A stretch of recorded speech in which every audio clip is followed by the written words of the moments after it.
our mantra is love yourself, love others, love the world, in that order. A lot of us want to skip to loving the world and being of service, but we're not loving ourselves, or maybe we're not loving our partner or that person that's different from us. But it really is about practicing self love, self forgiveness, dialing in with yourself. Because if you can acknowledge your own fears, your own flaws, then you can also have compassion when you see that in another person, and you can have compassion when you see it in the world.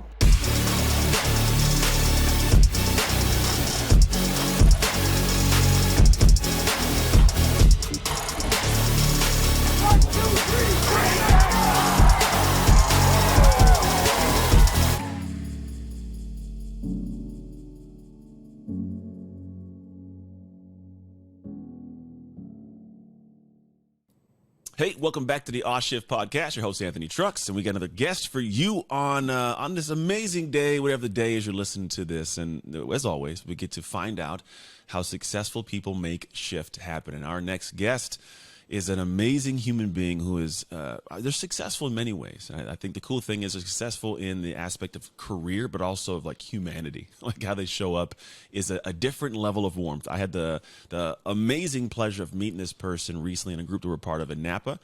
And it's like this immediate like warmth of a blanket of a human. You know, you get to talk to him and feel him out. And so I didn't know what I came to find later on about this person's success, about this person's past, like these cool things they've accomplished. They at one point were training for the Olympics, and due to an injury that kind of redirected the course to, we'll find out if it was the way it was supposed to go.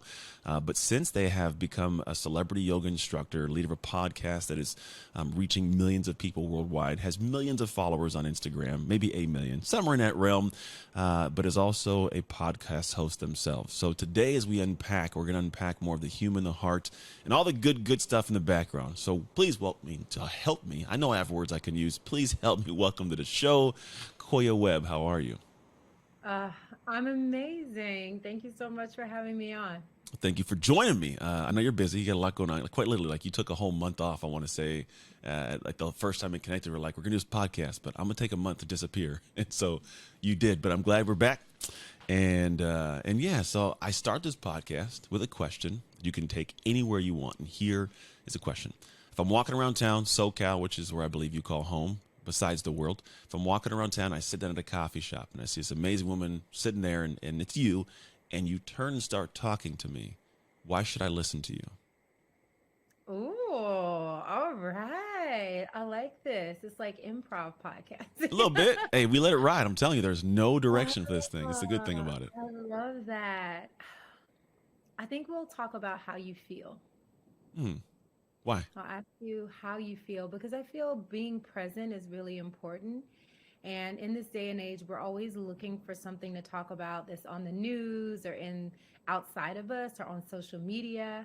But I think sometimes we're not really present to how a person is really feeling in the moment. And we Hmm. kind of like go talk about all the other stuff that is that really more important than actually how a person is feeling in the moment. So I actually do that a Mm. lot. I just ask people, how do you feel? Yeah, it's good. And sometimes people ask me how I feel, and I go, good, and they go, are you really good? And I'm like, yeah, I'm really good. Like, but I get that most people are trying to like find out like, oh no, my life sucks and falls apart. Where did that become a curious thing for you? Because I mean, some people they don't really care to see how people are feeling. Like, why do you care? Like, is it something where like someone did it for you, or like where did that actually uncover itself?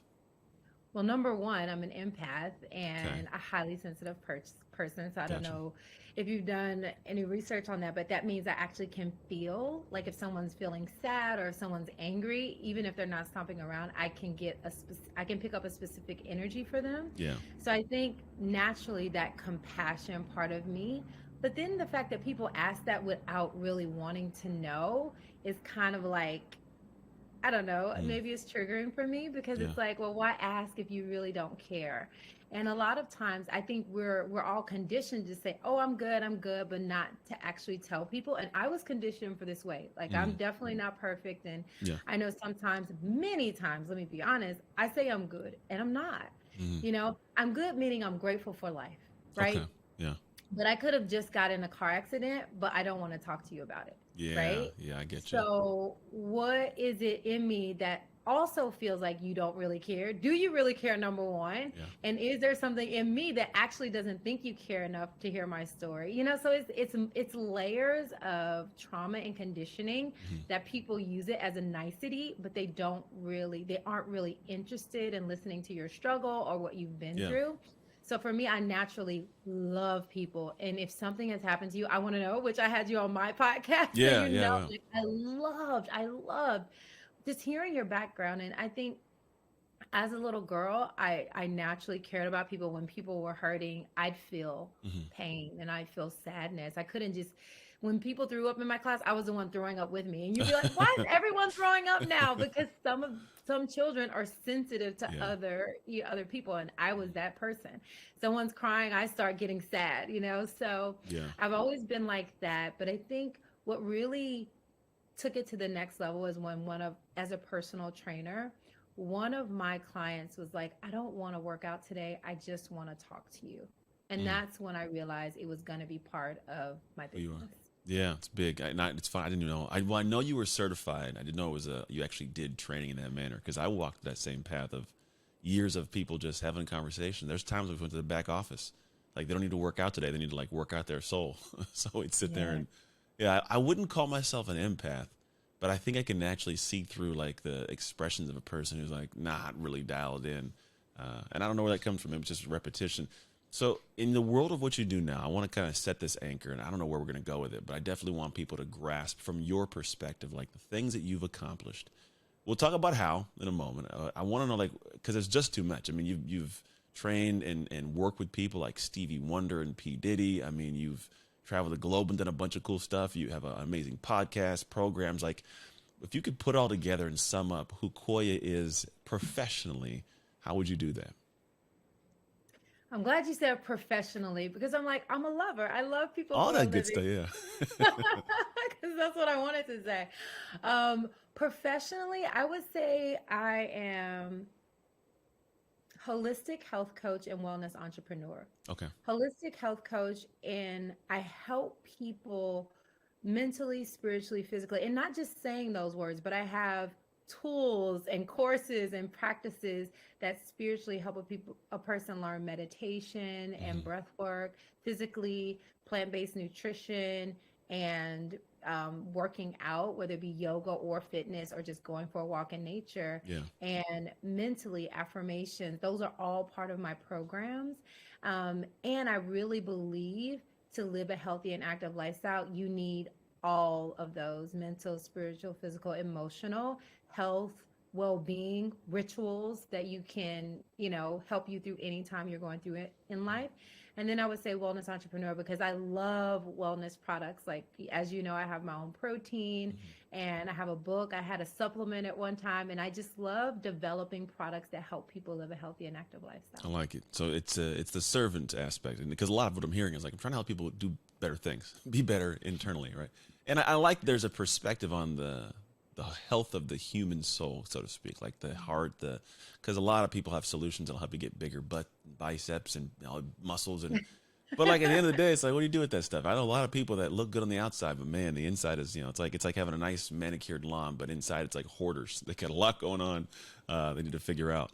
So, so I would love to transition, call it a little bit, but connect these dots of like the human, right? Because you were a person that did a high intensity, athletic sport, right? You did track, which is violent. It's when I was full out, right? And then now you're just a calm, serene, right? You're just like you float, which is a beautiful thing. Where did that kind of transition? Was it always part of something you yearned for? Was it part of how you practiced for that realm as well, and you just kind of did more of it, or did it all of a sudden settle in, like what I call the awe shift moment? Where did that take place? First of all, I want to speak to the point that you think track and field is raw, Oh, because it is an athletic sport, but it's not as intense as football. no, not the exact same. But when you see those cats, And they start running. It is the looks in the face. It's yeah, yeah, it's yeah, intense. It's yeah. intense. I'm teasing you. It's intense. And plus, I was a heptathlete. So running, jumping, throwing, Everything. especially like shot put and javelin, it's Yeah. intense. Hurdles are intense. But to be honest, it was through injury. It was actually running in college, and I actually got an injury and I hurt my L4, my lower back. Yeah. and I was stressed out. I was depressed. I was like, wow, I had a full scholarship. Everything is riding on track and field, Hmm. and track and field just failed me. So I felt I'm in Kansas by myself. I know nobody here. Yeah. My coach was like, you can be a coach. I was like, I don't want to be a coach. I want to, I had all these dreams and goals. And so my teacher suggested I try yoga. My teacher sent me the counselor, and the counselor suggested I try yoga. And so I went into the yoga class. I'm a tight athlete. You know how it is. I could not touch my toes. Mm. I felt like I do not belong here. Yeah. Like, Yeah. this is not blissful. Hmm. And it was when the teacher guided me to my breath and to breathe. That's when I really found alignment with spirit. Mm. And I remember, going to church, we have, the Father, the Son, and the Holy Spirit. I Yeah. remember asking my parents, when am I going to get baptized? And they were like, you'll feel it. You'll feel it. And I was like, feel what though? And I Hmm. remember one time the preacher was preaching, I felt this chill in my body. And I was like, oh, that must be the Holy Spirit. I'm getting baptized now. And I got Yeah. baptized. Yeah. So when I got in this class, and I felt this full body chill when I breathed, like the teacher told me to breathe. I was like, okay, that's spirit. That's the Holy Spirit. I'm going to stay here. And honestly, now that's where I find my connection. Like everyone has a way in which God speaks to them, or in which they feel connected. And that's in for me. When I get that full body chill, I Yeah. stop and I listen. Gotcha. So it was a thing that was kind of like a moment that wasn't planned, but then I guess it, No. we'll call it universally was planned, and it kind of popped in front of you. How often do you find that people get to this moment? Because you went and took a direction with it. You're like, hey, this is cool. I like this. I'm going to go and chase this thing. When you could have easily went back to what you knew. Why did you not go back to what you knew of track? I actually did. I Ah, okay. actually did. Okay. I actually went back. Um, After a year of healing my body Hmm. and, biking and swimming, I got all the way back to my track and field shape. So Gotcha. after a year, I went back to the track. Yeah. I won the conference meet in the high jump and the heptathlon, Hmm. and I led my team, Wichita State, to their first women's championship. Oh, congrats. So I totally was like, thanks, yoga, threw up the deuces and went back to the track. Okay. Though I didn't know that, which is cool. That's actually good. But at some point, I guess it naturally makes sense. At some point, track is one of those things that ends. I got people who played, they did Olympic stuff for like hurdles, and my son does track now. So at some point, as myself, sports do end. So it's good to know that you didn't just completely ditch that thing. You went with something you knew. Did it aid you? Did chasing, obviously in some way did, like, because it's a flexibility type thing. How did it aid track and field? Was it just physical? Was it also mental? It was definitely mental as well. It was definitely teaching me self care. It was teaching me that you can't just, I was trying to maintain a 4.0. I mean, Mm. with a 3.8, but trying to maintain a 4.0, trying to be that best athlete that I can. Just had these high expectations for myself Hmm. and very ambitious. And I wasn't sleeping. I'd miss sleep, but I'd be on the track. I would overwork myself in the gym and just not give my body enough time to recover. So yoga taught me to rest, relax, recover, and how important my health was. And also the injury taught me, like, hey, you can't run yourself into the ground and still expect to be 100%. So but I didn't learn right away. Hmm. I moved to California. I'm like, I'm going to the Olympic Training Center. Yeah. I got a coach to coach me, and I went right back hardcore, personal training, because that's what I decided to do. 5 to 8, Hmm. training for about 4 hours, going back to personal training 5 to 8 again in the evening. Yeah. I was stressed out, my eye was jumping, and I got injured again. It Mm. was after my second injury, I pulled my hamstring, that I was like, let me go back to yoga. It Hmm. healed me again. But the Yeah. second time I said, everyone should have this gift in their life. Gotcha. Because then I was personal training. I was like, it's not even about working out. I feel like that mental slow down and listen Hmm. that you get from yoga is what is healing and allowing your body to heal at the same time. I like that. So we went and found this thing that kind of served at a higher level. That's, I mean, Yeah. and I do like that you did that, because most people, they don't find that thing and go to it. Did you find that even with track, was it something that was accepted by other people? Did you ever talk about it? Like, hey, you guys should do what I'm doing? Or like, were people shunning it? Like, I don't know about yoga. Like, how was it received with the people around you who were actually in the same boat, we'll call it? People in the same boat, people are like, oh yeah, I don't. And again, when I was in college, Yeah. no one really cared about it. They were just like, you did that to hip. Congratulations. And I really didn't do it anymore. I mean, some of the Yeah, poses, yeah. doing I just said bye. Mm, And so I really didn't start teaching it or suggesting it to anyone else until after I got certified. Even my personal training clients, I knew the gym, I knew how to work out. mhm, I was training them. Would I use some of the things that I learned in their flexibility practice? Yes, but yeah. not yoga. Hmm. And I remember telling my dad about yoga the first time. He was like, you doing what? Yeah, yeah. He being from the South, he thought it was like a different religion. You're worshiping idol Oh, gods. I was like, really? no, Yeah. no, no. Yeah. Yeah. So Wow. my dad was really scared. He's not now, but Yeah. in the beginning, again, I started, goodness, almost 15. 18 years Yeah. ago. So back then it wasn't as popular and widespread as it is Yeah. now. So people were really confused about what it was. Oh, that doesn't make sense. I can see that, yeah, because yoga has its own like vernacular, the himana mananashasa. I'm like, I don't know what they're saying, but it sounds special. That So sounds like the Lion King there. it did, yeah. I don't know. We throw them on. And we do like family yoga on Sunday. So actually, we'll put the thing on and we'll choose somebody, and they start speaking in tongues, and I'm like, I don't know what she's saying, but she knows what she's saying, so I'm gonna go let her say it. Well, the So speaking in tongues is actually Sanskrit, but it can sound a little bit like it speaking. sounds a little congruent. I have no idea why. So I Oh. like this. So we're doing yoga. We try this thing. It heals me, and then I go, you know what? I'm gonna go do yoga. Now, you said earlier 3.8, 4.0 GFO. What were you going to school for? So I went to school for exercise science. I Ah, majored in okay. exercise science and I minored in business administration. Did So the I've same. always wanted to own my own company. Yeah. And of course, I didn't want to take anything too strenuous because I wanted to excel as an athlete. Yeah. So Yeah. I remember at one point wanting to take physical therapy, and a teacher told me, like, you can't take physical therapy and run track. That's not going to work. Hmm. And I don't believe that, of course, as it's just not true. So I don't want anyone listening to believe that, but Yeah. that's what people tell you when they don't have the confidence. I mean, I totally could have done that, Yeah. but I did shadow a physical therapist, and they were making good money, but they didn't have enough time with their family. Then I shadowed a social worker. They had plenty of time with their family, but they weren't making good money. It Yeah. wasn't until I shadowed a personal trainer who was making the money they wanted to make, Yeah. you know, choosing their own hours Hmm. and spending time with their family and friends. So that's why I actually chose to be a That personal makes sense. trainer. And that's my I did exercise science too, kinesiology, and then the business mind Mm. doesn't do anything though. It's like it's in a work if I'm like working at a corporation, but at this point I'm like I'm learning more from just real life than I would ever from that classroom. So you go into when did yoga become the thing you like struck out and said this is what I'm doing? Because if you're doing personal training, was it just you kind of wove that in, or do you still do some of the personal training within the yoga you have now?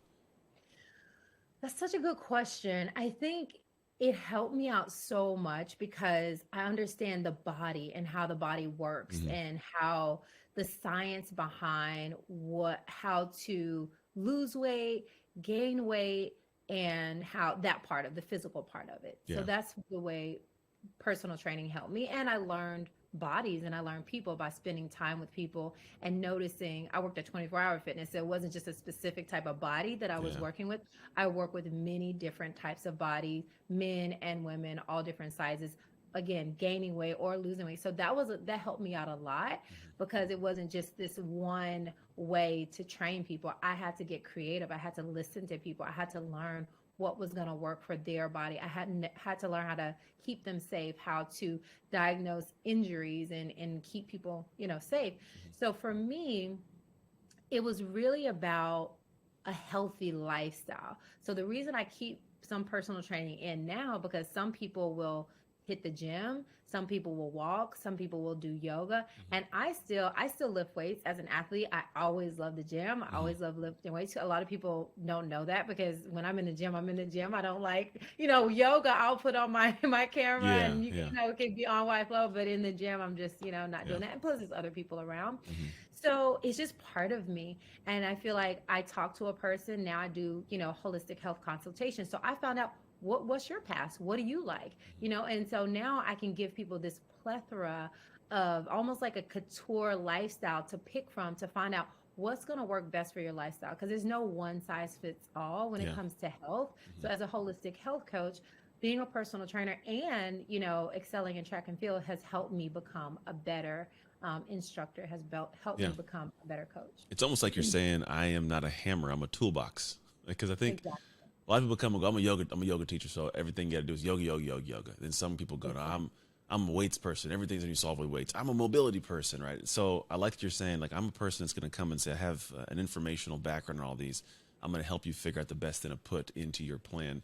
Do you find that you, as you work with people, like, do they push back on some areas? Like, what's the one thing that most people don't realize or do realize could be good for them, and they don't step into it? Is it yoga? Is it a balance of weights? Like, what is the thing that a lot of people push away but should be pulling in? You ready for this? I'm ready. Yeah.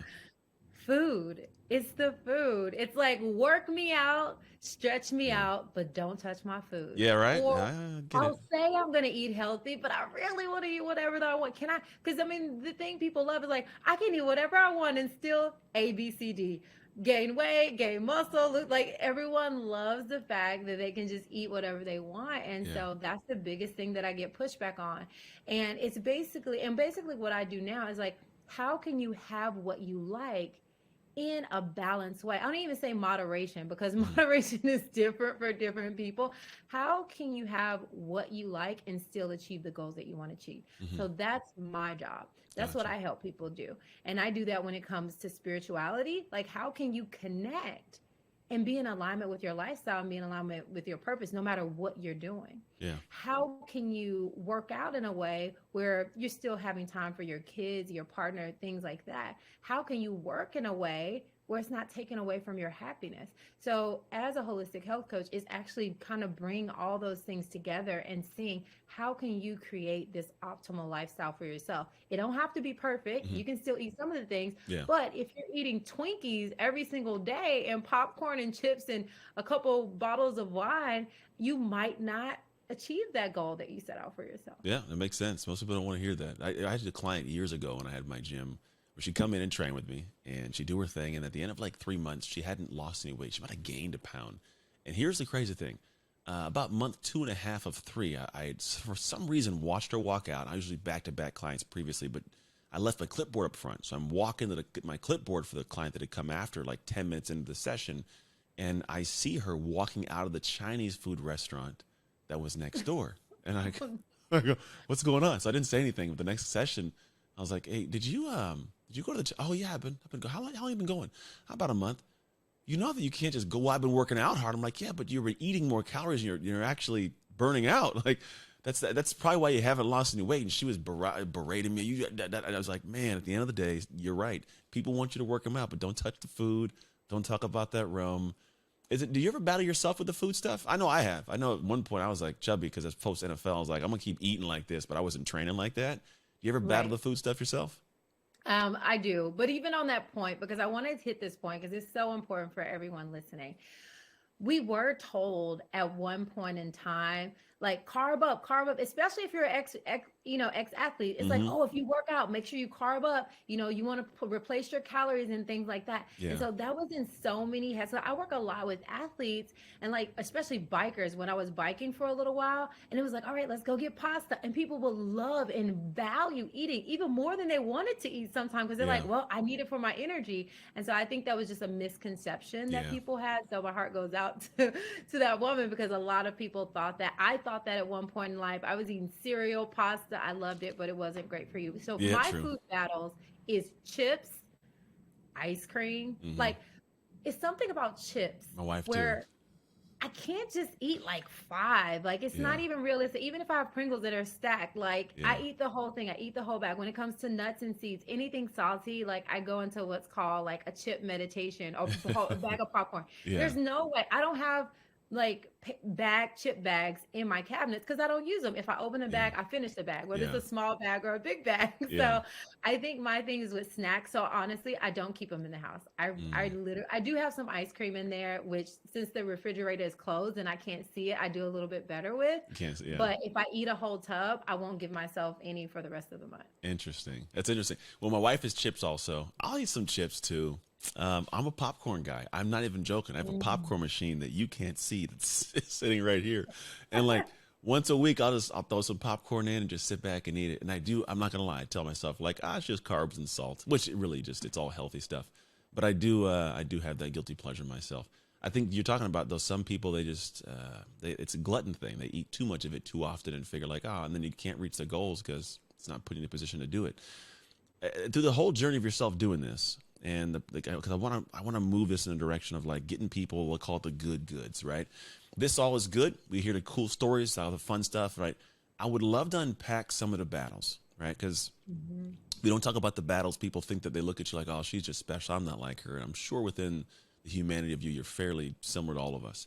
So we have this process we call the shift method, and we go through 3 stages: see, shift, sustain. As you were going through some of your battles, I would love for you to share what the battle is, and then what is something that you had to see that was a thing that gave you the pause for a moment to start working in the right direction. Mm, that's a really good one. I think my biggest battle was codependency Interesting. and really over giving and over loving people. And when not, I'm not seeing that love back, have resentment. And I didn't know what that even was for a long time. And really finding out like that is actually not healthy for me to like overgive and put myself out there in that way. And being a person of service and being a servantly, you're like, what? Isn't that a good thing? Mm-hmm. But actually, there's a balance to it. Just like the snacks, just like the food. It's like, yes, you want to give, yes, you want to serve, but you cannot love others to the detriment of yourself. That quote saved my life. Mm-hmm. And Yeah. so yeah, you can't love others to the detriment of yourself. So whenever I feel myself over giving or I'm taxed or it's not in alignment or I want to say no and I say yes, then I have to check myself and pull back. So that's something that I saw happening. It was happening regular and I had to like pull back. And I still can sometimes like, oh, wait a minute, you don't really want to do that. You don't really want to go there. So sometimes I do it anyway and say, okay, I won't do it after this time. And Yeah. sometimes I have to pull back. But it's really hard when you love people, you love to serve people. Yeah. But it is something that can cause a lot of resentment. And I feel like a lot of people have a lot of resentment around it. And I'm able to help people because it's like, but do you really want to do it? Especially when it comes to caretaking, Mm-hmm. especially in partnership. It's just like it's okay to say no. It's okay to say that you're at your capacity, that you're at your limit. Yeah. And so that's what I really had to see. I like that. It's that statement of how does it go? It says you can't light yourself on fire to keep other people warm.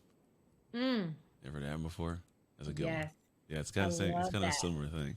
Take it. It's yours now. It's not. Was never mine in the first place. I'm just passing it on. I love it. I get that. I think there's, especially when you have the empath part of you that wants to serve and desires to do that, you do have to protect your bubble. Do you have like boundaries you set from that now, like knowing that that's something? Because I'm sure someone listens going, "Oh yeah, yeah, I've felt that." Like, do you set boundaries, and if you do, how do you set them, and how do you hold them?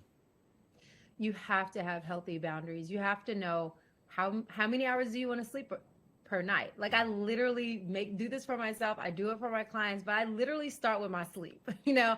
How many hours? 6 to 8 hours. And I map it out Okay. different times of the year. Sometimes I change it a little bit. Mm-hmm. How many meals a day you want to eat? Like I make that those things that I need and they're pretty much non-negotiable. That it doesn't mean I don't sometimes stay up until 3 a.m. or go to a late night movie, Mm-hmm. but most nights I don't.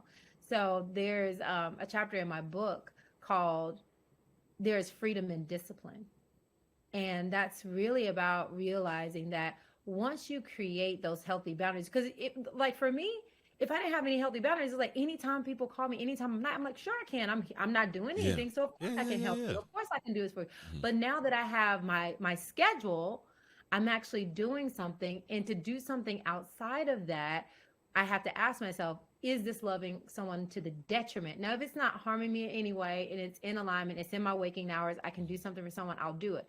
But literally, if you're a lover and a giver and you don't set boundaries for yourself and you don't have your schedule, you'll find yourself running all over the place. Anytime someone calls you, you're Yeah. there.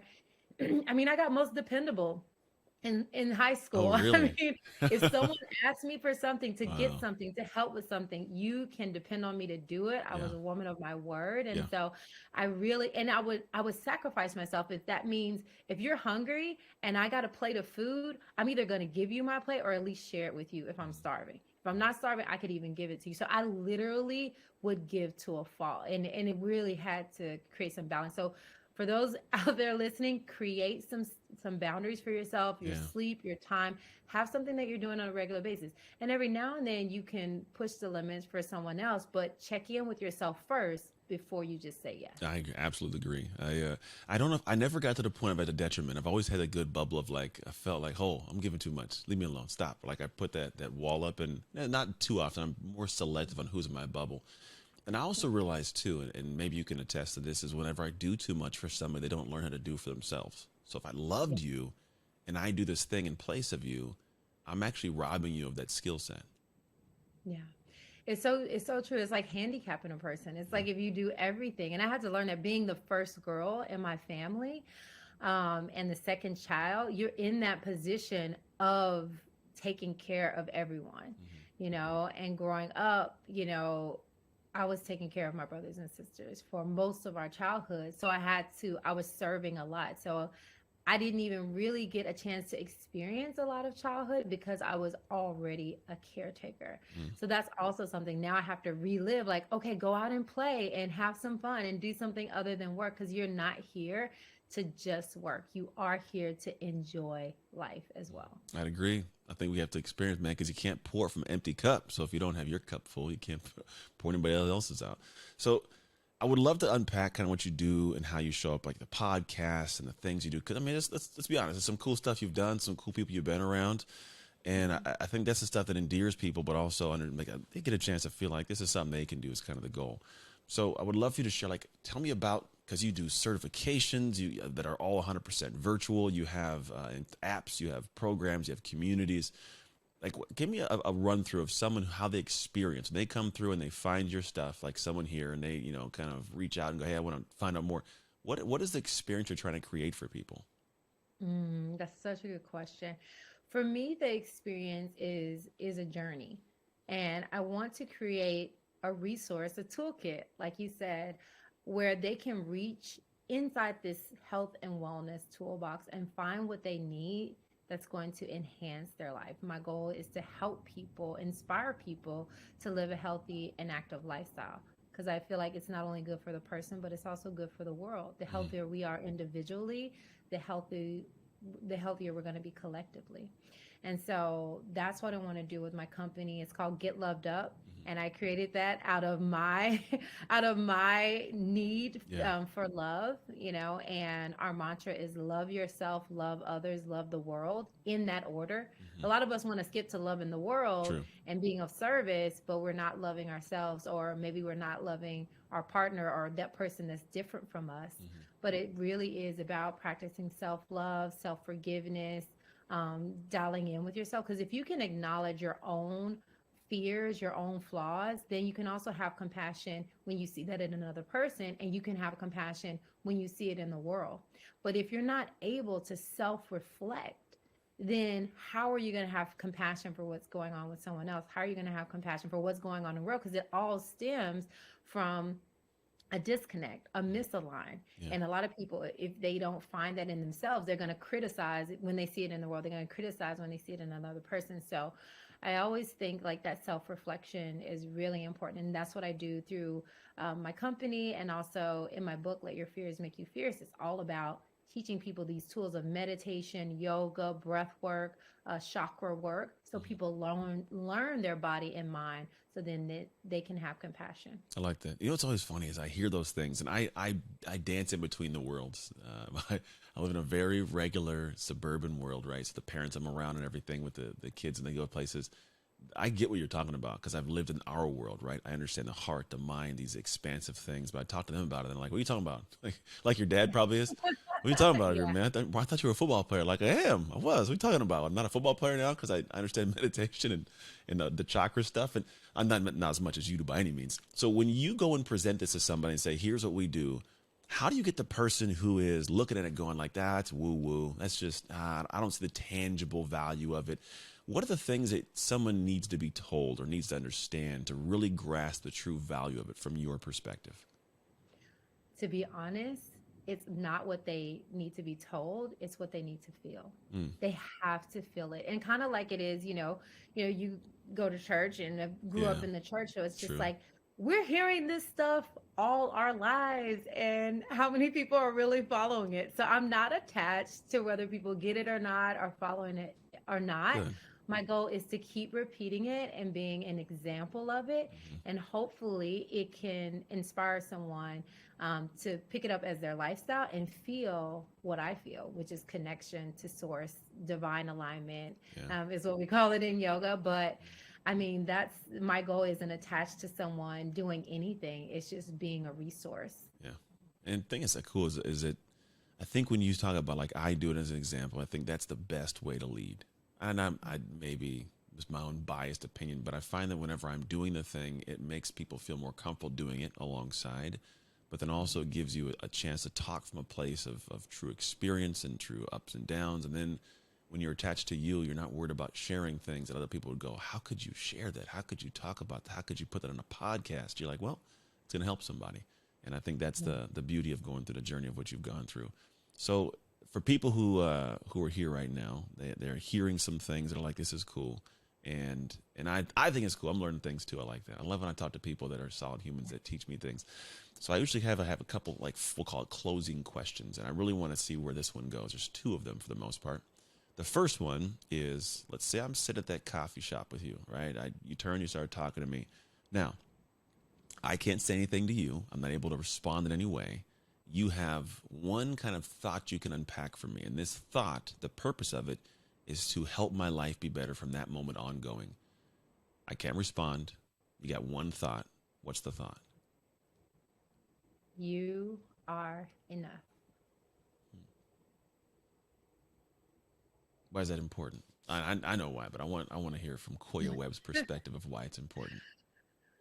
I think a lot of times people do things in life and they're trying to get to a certain goal or attain something, and as purpose driven, ambitious people, I know you can relate. Yeah.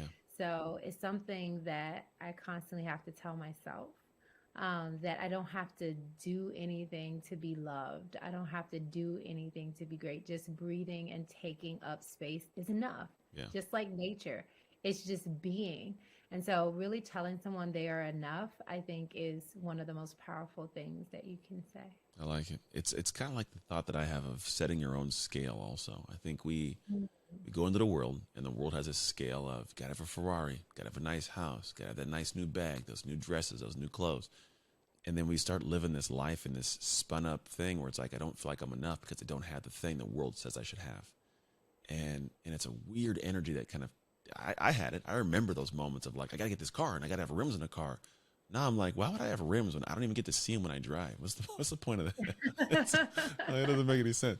So I get that, and I love this perspective, and I think there is something to sitting back, quiet, private, going, what is good for me, settling into that, and realizing when you have like this perspective, what's good for you, you go, oh, well, a lot of the things I probably actually need, I have, so therefore, like, I am enough. I do have enough. I'm in a better abundant space. It's a weird little perspective shift that I've lived with for a while.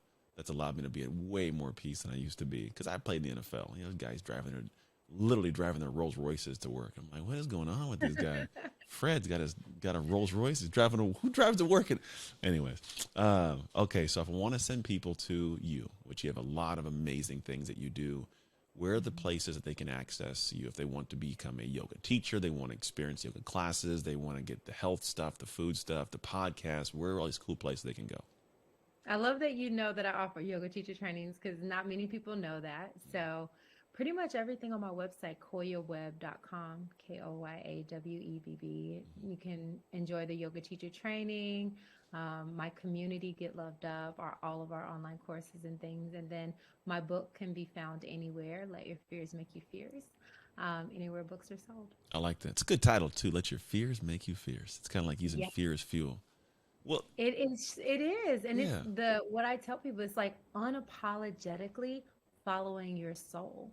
Mm, it's good. That's It's hard because there's a lot of things that push against that. I think because we are like pack, tribe people, we're built like that.